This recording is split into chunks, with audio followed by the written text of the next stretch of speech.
Muy buenas noches, amados hermanos en Cristo. Le damos la más cordial bienvenida a la reunión de estudio bíblico.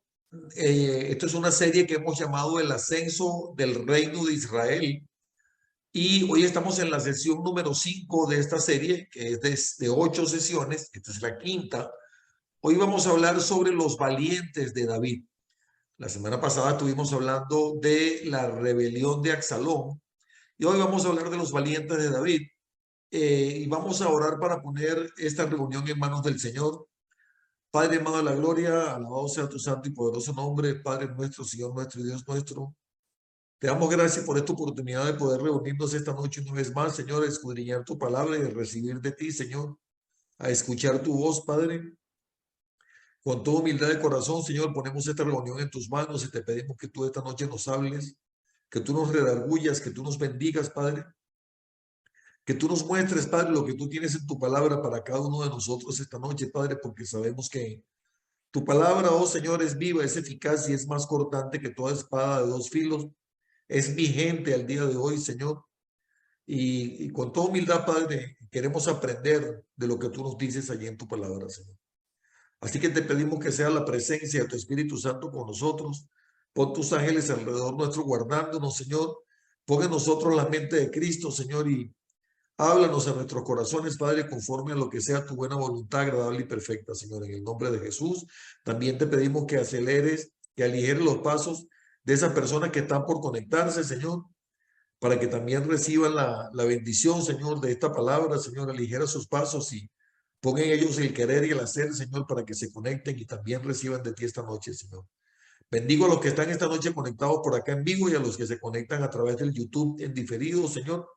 Danos a todos sabiduría en el nombre de Jesús. Amén.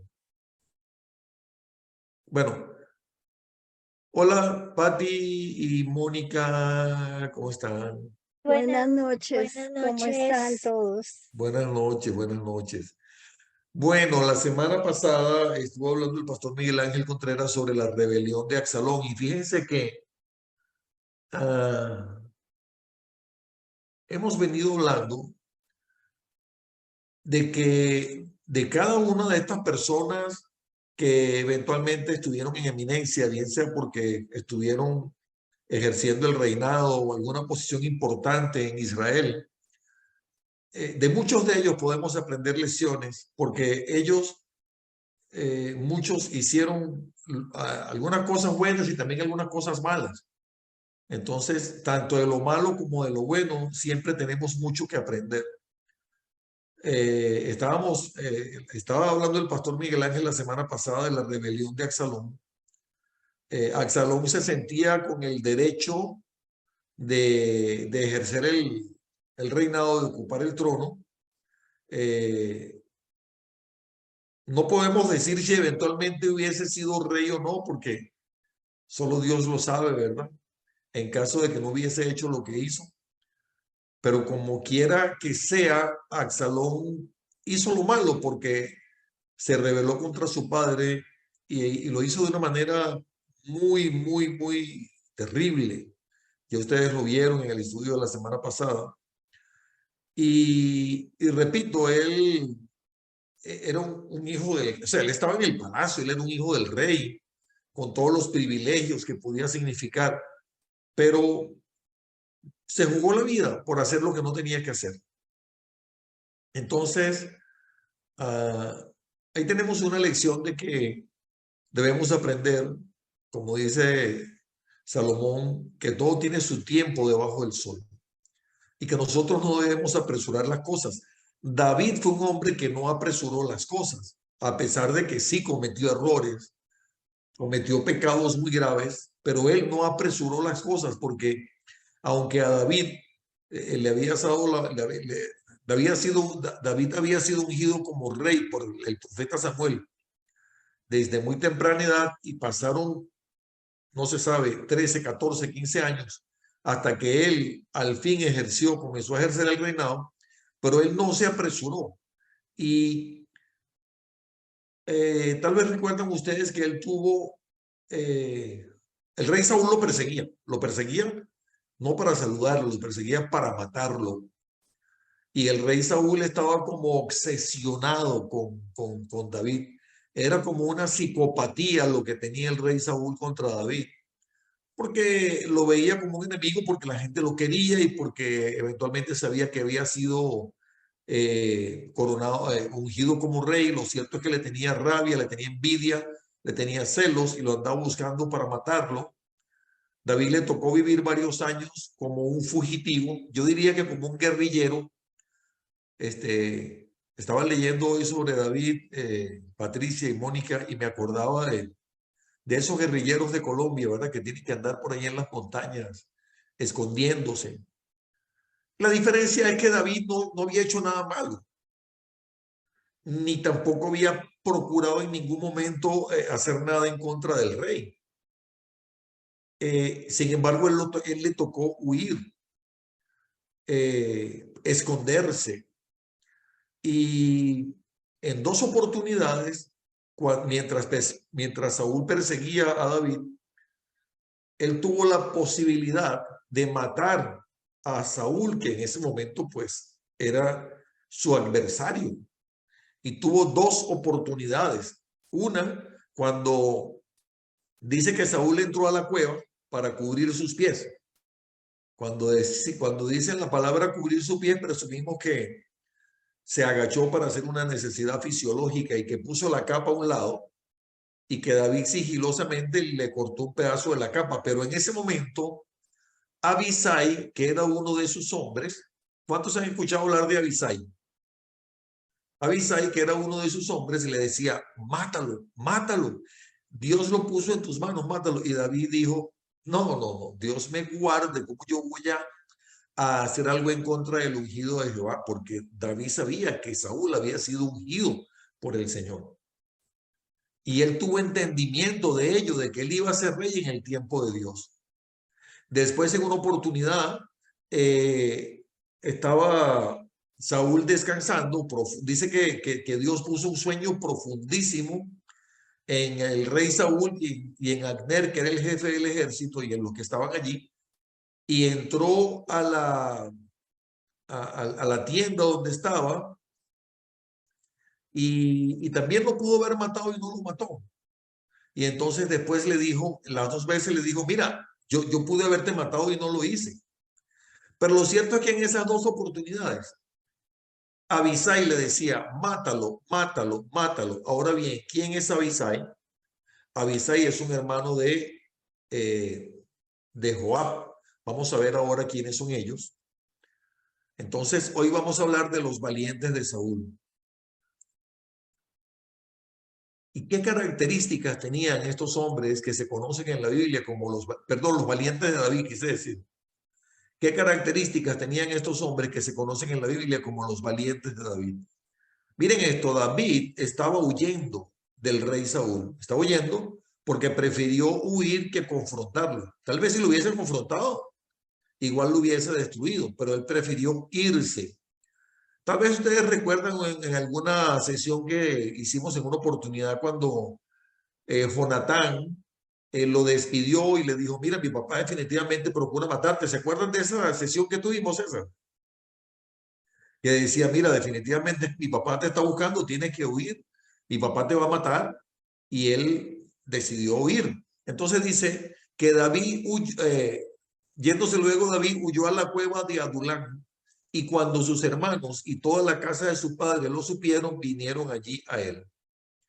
Y se juntaron con él todos los afligidos y todo el que estaba endeudado y todos los que se hallaban en amargura de espíritu, y fue hecho jefe de ellos y tuvo consigo como 400 hombres. Y miren qué interesante, porque ustedes se acuerdan de lo que había pasado con los hermanos de David y con la casa de su padre. Recuerdan que cuando Samuel llegó a ungir allí a alguien, el papá decía, no, yo no creo que sea el otro, no, está por allá, es el más pequeño, ese no puede ser. Y cuando David llega ahí al lugar donde se está dando el enfrentamiento entre el ejército de Israel y los filisteos, cuando mató a Goliat, los hermanos se burlaban de él y le decían, ¿qué haces tú aquí? Vete de aquí, o sea, como que le hacían bullying. Sin embargo, Aquí dice que después, cuando David huyó a la cueva de Adulán, sus hermanos y la casa de su padre vinieron allí a él. Y se juntaron con él los afligidos, los que estaban en deuda y los que se hallaban en amargura de espíritu. David no despreció a aquellas personas que en algún momento le habían hablado de mala forma, lo habían rechazado, los recibió, pero no solamente recibió a su familia, sino que además las personas que se acercaron a él tenían unas características en común.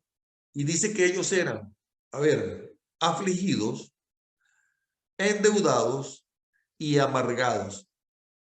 Voy a repetirlo. Afligidos, endeudados y amargados. La gente que nadie quería, los que habían sido desechados por la sociedad.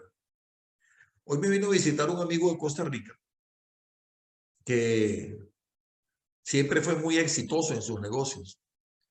Y de pronto le vino un tiempo muy malo y quedó en la ruina, en la ruina, en la ruina total.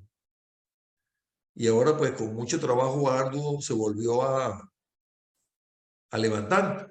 Y hablábamos de cómo cuando uno está bien y de pronto está mal, indudablemente uno está afligido, ¿verdad? Pero muy probablemente endeudado y muy probablemente amargado. Y yo le decía, lo triste de eso es que cuando tú estás en esa situación, todas aquellas personas que te adulaban, que te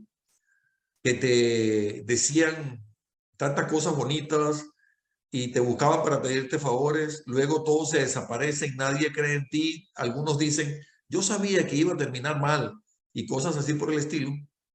Y los amigos se desaparecen, incluso a veces la familia se desaparece.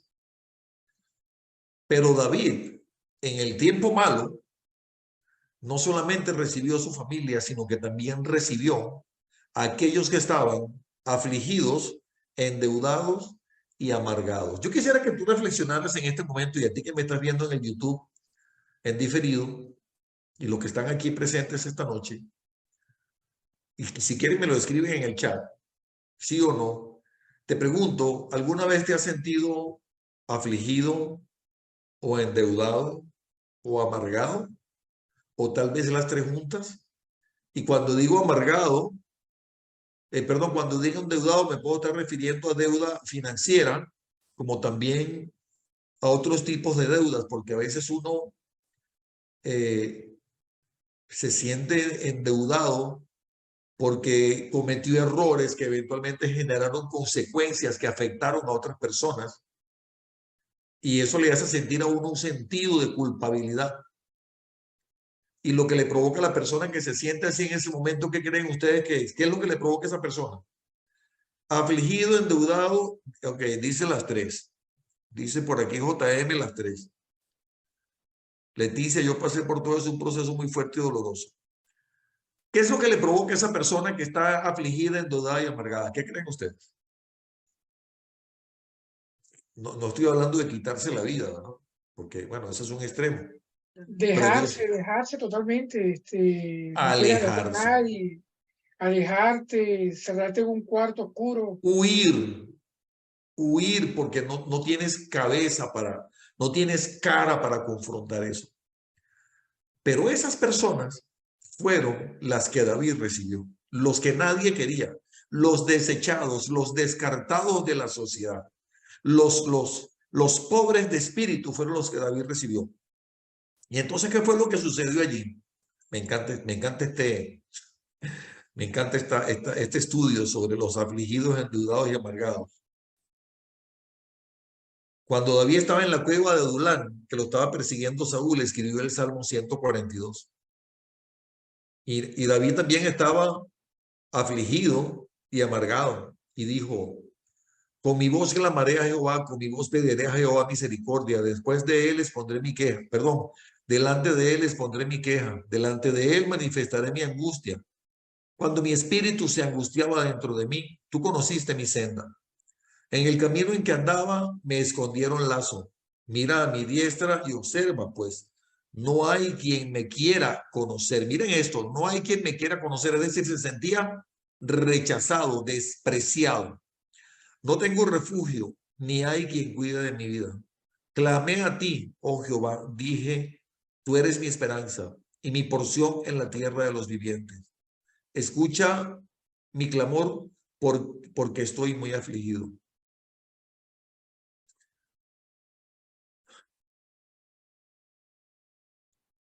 Este salmo me conmueve muchísimo. Me toca profundamente mi corazón.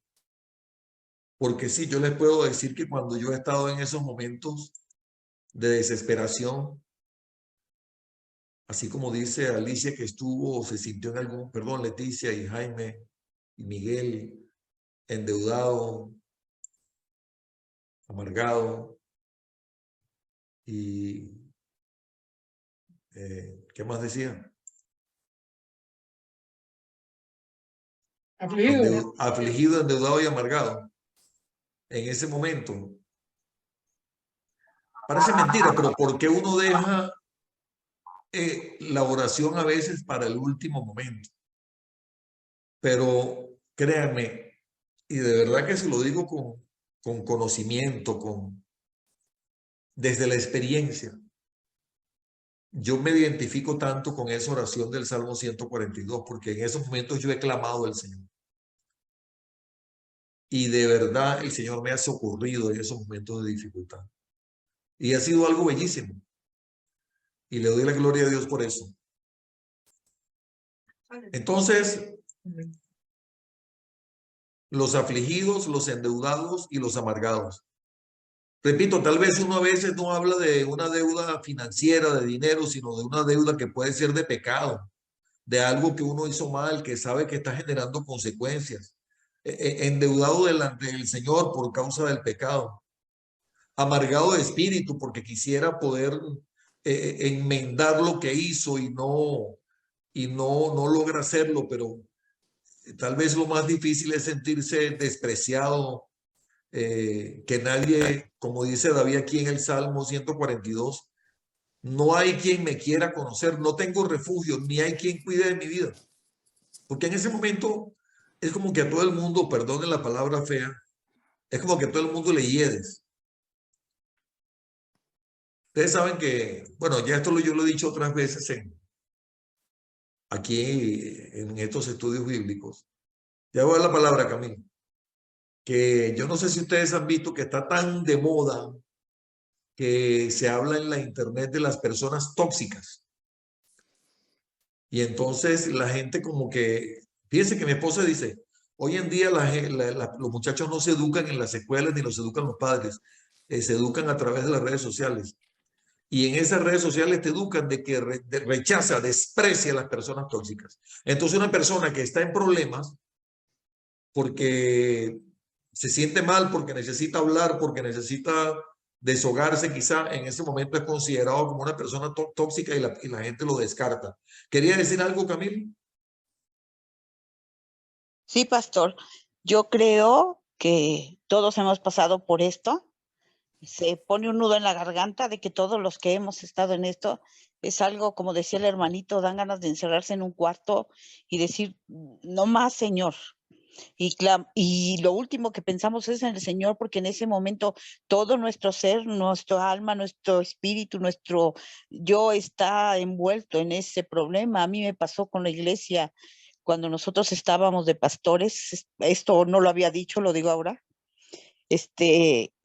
Se vino un problema grandísimo dentro de esto. Yo sentía que el Señor estaba acusándome, pero yo no tenía nada que ver en esto. Había sido mi exmarido el que tuvo la culpa de todo, pero yo me sentía tan que todos me acusaban. Yo sentía horrible, pastor. Es una cosa que dice, ¿dónde está mi Señor? Yo sentía que hasta Él me había abandonado y en lugar de buscarlo y arrodillarme y decir, Señor, que salga a la luz la verdad, yo lloraba y me encerraba y no quería ver a nadie.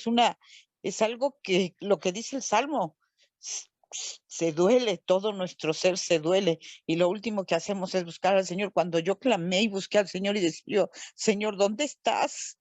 Cuando el Señor me habló, me hizo entender y confronté la situación, y salió todo a la luz, hermano, pero es cuando clamamos al Señor, es cuando dice, clama a mí que yo te responderé, y son verdades, verdades reales, cuando nosotros sacamos a la luz y dice el Señor, clamamos a Él y Él abre puertas, abre caminos donde no los hay, y dice, ahí está la verdad, porque el Señor es justo, y el Señor Amén. saca la luz y nos hace entender, salir de esa angustia en la que nos metemos, que no queremos saber nada.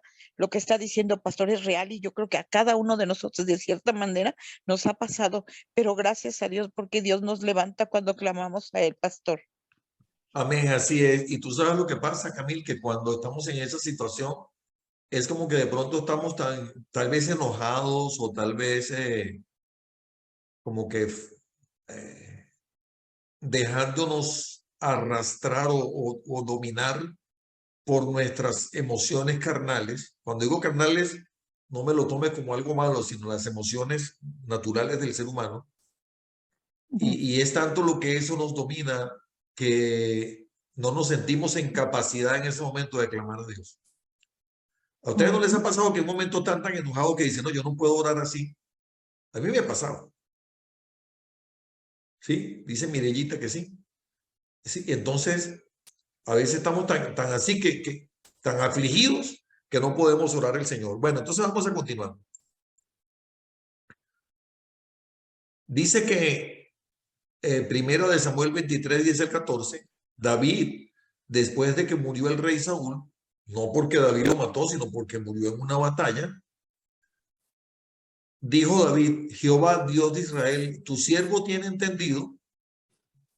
Perdón, esto no fue cuando, después de que murió el rey Saúl, estaba extraviado de pasaje, disculpen. Esto fue cuando Saúl estaba persiguiendo a David, y hubo un momento en que cuando David estaba escondido, le fueron a decir que los filisteos habían invadido Keila, una ciudad que se llama Keila, y entonces él consultó con el Señor si si iba a ir a ayudar a esa gente, y el Señor le dijo, sí, ven, yo los voy a entregar en tus manos.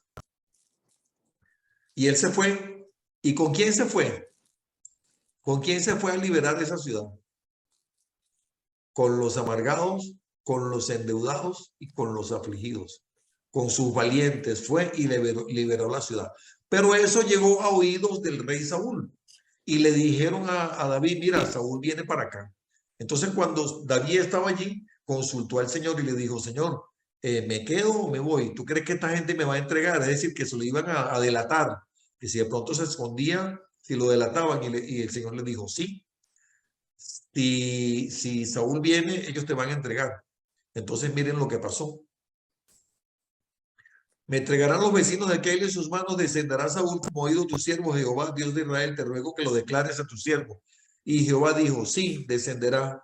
Dijo luego David, me entregarán los vecinos de Keila millas, mis hombres en manos de Saúl.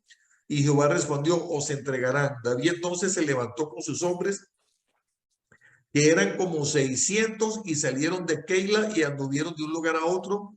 Y vino a Saúl la nueva de que David se había escapado de Keila y desistió de salir.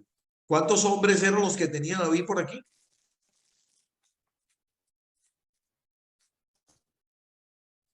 600. 600. Y por aquí Pero él tenía tenía 400. 400. Por aquí tenía 400. 400, sí. Y luego como que se fueron sumando más. Y aquí dice que ya habían 600.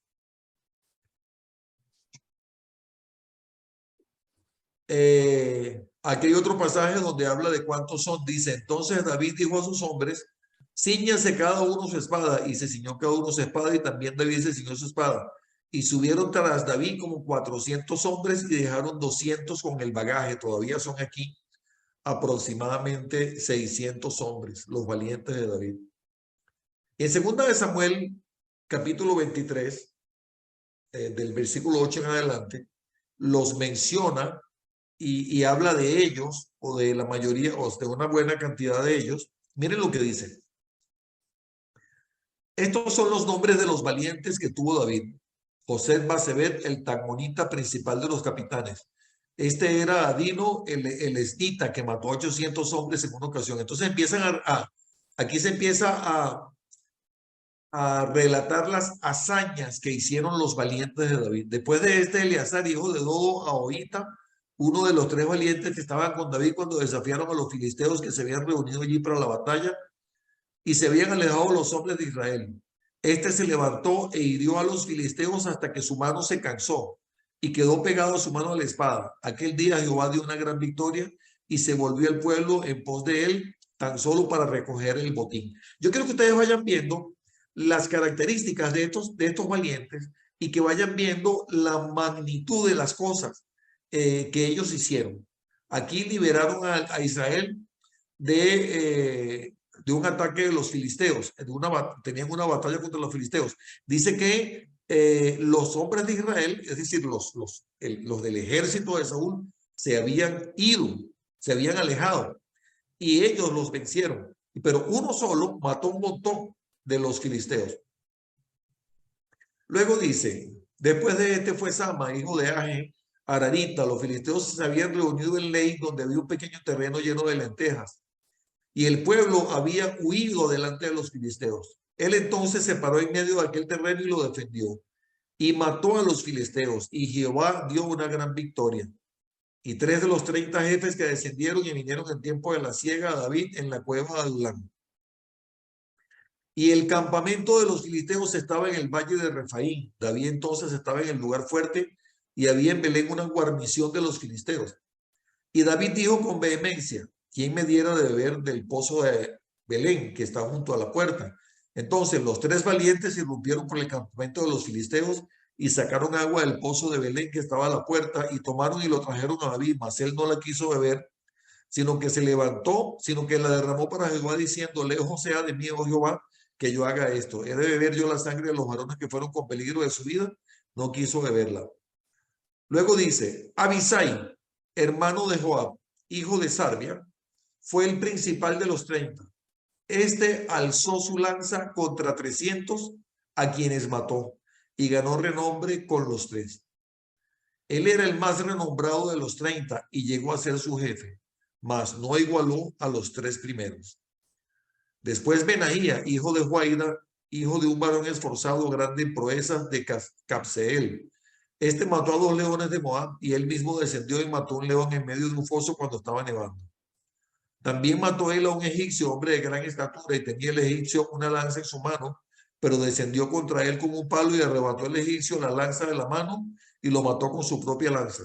Esto hizo Benaía, hijo de Joiada, y ganó renombre con los tres valientes. Fue renombrado entre los 30, pero no igualó a los tres primeros. Y lo puso David como jefe de su guardia personal.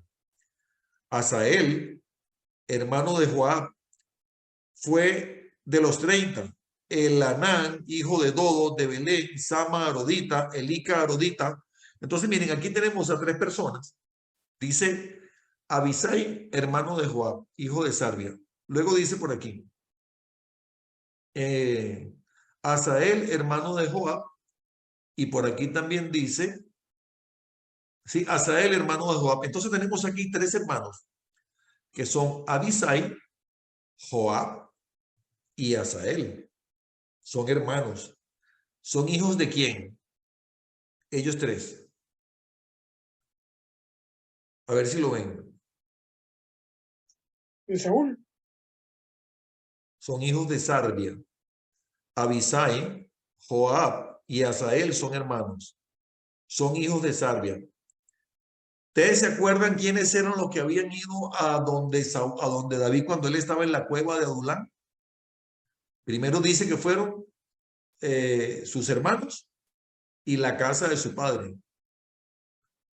Y los que estaban afligidos, endeudados y amargados. Entonces, cuando él estaba allí, llegaron los hijos de Sarbia. Sarbia es la hermana de David, que tiene 3 hijos. Y eran hombres tan extremadamente valientes y tan extremadamente guerreros que David los puso en eminencia. No solamente cuando estaba huyendo, porque él era prácticamente, no me gusta usar la palabra, pero como para compararlo con lo que pudiera ser algo real el día de hoy, él era prácticamente, ellos eran guerrilleros fugitivos. Y entonces él los puso en eminencia cuando estaban de guerrilleros fugitivos y después los puso en eminencia cuando David era rey. Fíjense que Bueno, ya voy a seguir leyendo allí. Los puso en eminencia cuando David era rey y Joab llegó a ser el capitán del ejército. Sin embargo, ellos tenían una característica en particular. Eran muy valientes, eran muy leales, pero parecía que como que algo les molestaba de David, porque cuando Abisai le dice dos veces a David, le dice, mata a Saúl, ahí lo tienes, mátalo. David dijo, no, no, Dios guarde, ¿cómo yo voy a hacer eso? Y entonces había muchas cosas en las que ellos como que no les gustaba mucho la manera como actuaba David, porque ellos eran como más, digamos, sanguíneos, como más sanguíneos y sanguinarios, además, más emocionales y además como que tenían la capacidad de matar a sangre fría. Y David no le gustaba eso.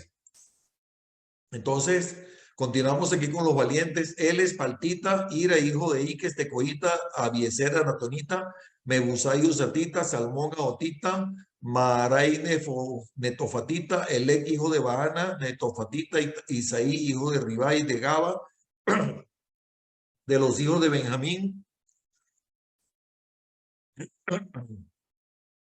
Voy a seguir leyendo hasta, voy a brincarme aquí abajo. Hasta el último, Selet Amonita, Naarai Berotita, escudero de Joab, hijo de Sarbia, Ira y Trita, Garet y Trita, y Urías Eteo. 37 por todos. Es decir, que como que de los más destacados de esos 37 eran como de los más destacados de todos esos que estaban con David en esos tiempos, primero cuando él huía y luego cuando comenzó a gobernar. Esos 37 eran los más valientes, los que hacían más hazañas. Miren qué curioso, que de Urías solamente dice Urías Eteo, no dice lo que hizo. ¿Se acuerdan quién era Urías? ¿Se acuerdan? El esposo de Betsabé. Entonces, esto de los valientes de David nos deja una lección bien bonita, y es que, en primer lugar, nos sorprende cómo Dios, de esa gente que eran los afligidos, los endeudados y los amargados, póngame atención, por favor, de esos que eran los afligidos, los endeudados y los amargados, Dios levantó hombres para grandísimas cosas, porque es la manera como Dios trabaja, y a veces Dios permite que nosotros lleguemos a ese punto terrible en el cual, como dice Jaime, queremos encerrarnos. Yo diría que queremos huir y que nadie nos vea más nunca. En ese momento, cuando estamos pasando por ese momento, son tiempos que Dios permite para formarnos para algo, porque tal vez ellos no hubiesen estado en esa condición de ser afligidos, amargados y endeudados y los despreciados de la sociedad, los que nadie quería, no hubiesen huido con David a la cueva de Adulán y no hubiese pasado todo lo que pasó. Lo que pasa es que la característica que tenían ellos era como que ya no tenían nada que perder y como que ya decían, bueno, para adelante, David nos está apoyando, aquí estamos seguros con David, ¿qué más podemos perder? La vida, bueno, ni modo. Y entonces eran personas, sí, sí, Leticia. Sí, me hizo recordar el texto bíblico, donde dice que de lo vil del mundo y lo despreciado escoge Dios. Correcto. También para avergonzar a los sabios. Sí, a los sabios, ¿no? Y creo Sí. que se puede aplicar muy bien en esta situación. Muy bien, muchas gracias, Leticia. De hecho, aquí está ese pasaje, 1 Corintios 1, versículos 26 al 29, dice, pues mirad, hermanos, vuestra vocación, que no sois muchos sabios según la carne, ni muchos poderosos, ni muchos nobles, sino que lo necio del mundo escogió Dios para avergonzar a los sabios, y lo débil del mundo escogió Dios para avergonzar a lo fuerte. Y lo vil del mundo y lo menospreciado escogió Dios, y lo que no es para deshacer lo que es, a fin de que nadie se jacte en su presencia. Este pasaje, Leticia, es demasiado poderoso. Miren, las características que tienen estas personas que Dios escoge. Dice, lo necio lo débil, lo vil, lo menospreciado, lo que no es.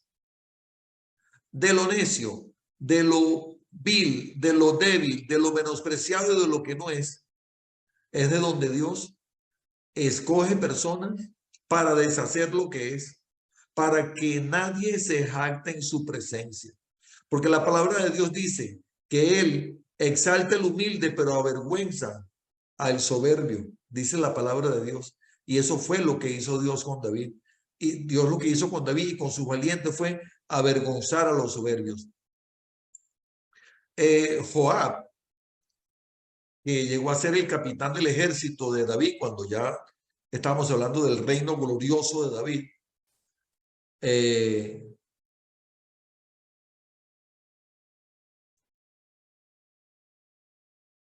Joab en una oportunidad, bueno, había una batalla con los israelitas que eran sus contrarios en ese momento, antes de que David fuera rey sobre Israel. Y Joab persiguió a Abner, que era el capitán del ejército de Saúl. Y le dijo, David le dijo, no lo mates. Pero Joab no le hizo caso y lo mató. Y en ese momento cuando Joab regresa y le dice, no, yo lo maté. Cuando Joab regresa y dice David, ¿ustedes saben quién es Sardia? Sardia es la hermana de David. Y Joab, Abisai y Asael son los hijos de Sardia. Entonces cuando él llega, él dice, o sea, dice así como que qué barbaridad, ¿cómo tú puedes haber matado a este hombre? Es decir, que David era un hombre con un corazón tan increíble que él respetaba a sus enemigos. Y entonces le dice, tú no lo puedes haber matado porque él estaba indefenso en ese momento. Y David le hizo luto a Joab, perdón, a Abner, siendo su enemigo, le hizo luto y guardó duelo y guardó ayuno. Y la gente como que se quedaba como que, bueno, pero ¿y este qué le pasa? Es su enemigo. ¿Y por qué está ayunando por él? ¿Y por qué está de duelo por él? Y entonces en ese momento, David dice, qué difícil es para mí llevarme bien con esto. O sea, qué difícil para mí es relacionarme con los hijos de Sardia, dijo él. Póngame atención, David dijo, qué difícil para mí es tratarme con esta gente, con los hijos de Sardia. Pero lo que ellos están haciendo, el castigo venga sobre ellos. Es decir, en ese momento, quizá dándose cuenta o no, no lo sabemos, de alguna manera los maldijo. Y el final de Joab fue muy triste, porque murió asesinado por uno de los hombres del rey Salomón después de que David falleció. Murió asesinado por uno de los hombres de Salomón en un lugar público y de una manera extremadamente vergonzosa. Es decir, tuvo un final muy triste. ¿Por qué? Porque él, y lo otro que hizo Joab es que cuando Absalón se rebela y Joab va tras Absalón en un encuentro, el rey David le dice, no lo maten. Y Joab lo mató. Y entonces le dice, ¿cómo tú lo vas a matar si es mi hijo? Y Joab le dice, pero es tu enemigo. Bueno, pero yo te dije que no lo mataras. Y cuando Salomón mandó a matar a David, perdón, a Joab, dijo, por cuanto él mató a Abner y por cuanto él mató a Absalón en contra de la voluntad de mi padre, él debe pagar por eso. Mi padre no lo hizo, pero yo sí lo voy a hacer, porque él debe pagar por eso. Y ese fue el triste final que tuvo Joab. Y yo les vuelvo a decir una vez más que de todas estas personas, estos personajes de la Biblia en este tiempo, en este periodo de los reyes, de todos aprendemos de lo bueno y de lo malo. Afligidos, endeudados y amargados. De allí levantó el Señor gente para hacer grandísimas cosas, porque ahí lo acabamos de ver en Corintios, que de lo débil, de lo vil, de lo que no es, de lo necio, de lo débil, de lo vil, de lo menospreciado, de lo que no es, de allí levanta Dios personas para hacer grandes cosas. Y esto nos debe llamar a hacer un par de reflexiones esta noche. Y la primera es que Número uno, cuando nos sintamos en esa situación de que estamos afligidos, amargados y endeudados, ahí hay un Dios que está con nosotros. Hay un Dios que permitió eso por alguna razón, quizá en el momento no la entendemos, pero de allí, de lo vil, de lo menospreciado, de lo que no es, de lo débil, en ese momento Dios está trabajando con nosotros para algo bueno. Dice la palabra del Señor que a los que aman a Dios, todas las cosas les ayudan a bien. Y en eso debemos creer. Por eso el apóstol Pablo dice en algún momento, tengo un cangrejón en mi carne y le he pedido al Señor 3 veces que me lo quite y me dijo que no. Y me dijo, bástate mi gracia porque mi poder se perfecciona en tu debilidad. Entonces, de alguna manera el Señor permitió eso en el apóstol Pablo porque había propósito en eso, porque el poder del Señor se estaba perfeccionando en la debilidad del apóstol Pablo. Y de igual manera lo hace con nosotros, porque el mismo Dios que estuvo allí con David, el mismo Dios que estuvo allí con esos amargados, afligidos y endeudados, el mismo Dios que estuvo, ya sabemos, ¿verdad? Con los patriarcas, con Abraham, con Isaac, con Jacob, ese mismo Dios que estuvo con Moisés, con David, ese mismo Dios, porque Él es sempiterno, Él es el que está con nosotros en este momento. Y cuando Él permite que pasemos por algo así, por algo es. Y de allí Dios nos va a levantar para grandes cosas. Yo no sé ustedes, pero yo lo creo firmemente. Vamos a orar para despedirnos del YouTube y me quedo un rato con ustedes. Padre amado de la gloria, alabado sea tu santo y poderoso nombre. Señor, te damos gracias por este tiempo una vez más. Gracias por tu palabra, Señor. Gracias porque hoy nos has enseñado, Señor. Que no importa, Señor, cuán difíciles parezcan las circunstancias, Señor. No importa cuán amargados, endeudados, afligidos nos sintamos, Padre. Porque de allí tú nos puedes levantar para cosas muy grandes, Señor. Te pedimos perdón, Padre, si en algún momento nos quejamos de nuestras circunstancias, Padre, porque sabemos que tu palabra dice que todas las cosas nos ayudan a bien, Señor. Así que esta noche, Padre, te queremos dar la gloria, la honra, la alabanza y el poder, Señor, por todo lo que sucede en nuestras vidas, aún lo bueno y lo que no parece bueno, Señor. Porque sabemos que tu voluntad para con nosotros es buena, es agradable y es perfecta, que tus planes para nosotros son de bien y no de mal, Señor. Padre amado, nos ponemos esta noche en tus manos, Señor. Te pedimos que tú nos des sabiduría, que esta palabra quede anclada en nuestros corazones, Señor, y que si algún día en nuestras vidas nos volvemos a sentir así, amargados, afligidos o endeudados, seas tú, Señor, ministrándonos, seas tú consolándonos, Padre, y seas tú, Señor, obrando en nosotros para que se haga tu voluntad en nuestras vidas, Señor. Quedamos en tus manos. Yo bendigo a mis hermanos que se han conectado esta noche, bendigo a todos los que ven la grabación a través de YouTube. La sangre de Cristo nos cubra. Amén. Y a ti que me ves por YouTube, si no te has suscrito a nuestro canal, suscríbete. Mi nombre es Carlos Aparcedo. Estamos por aquí todos los martes, estudiando la palabra de Dios, escudriñando la palabra.